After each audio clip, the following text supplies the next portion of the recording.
man inte bokstäver när man skriver i Kina. Istället använder man tecken, och varje tecken är ett ord. I Kina finns det ända upp till 53 000 olika tecken, men man klarar sig bra med att kunna 2000. En kinesisk skrivmaskin är som du ser inte lik våra skrivmaskiner. Den påminner faktiskt om ett stort leksakstryckeri. På den här plattan så finns det 2500 olika tecken. Och de lyfter man med hjälp av en magnet.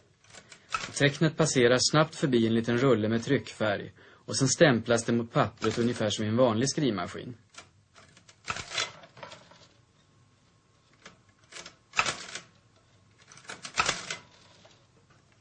Här letar Chosen Hong efter tecknen.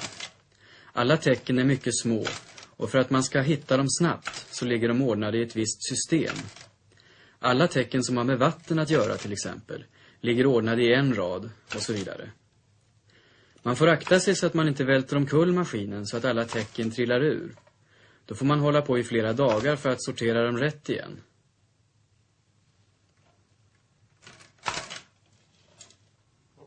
Ibland så fattas det ett visst tecken i maskinen. Då måste man först leta efter tecknet i en katalog. Sen så plockar man upp det tecken man söker ur en låda som man har bredvid.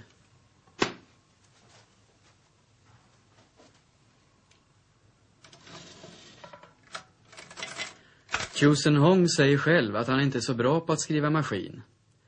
Han skriver mycket fortare med en penna. Och här börjar han med att skriva: detta är en kinesisk skrivmaskin.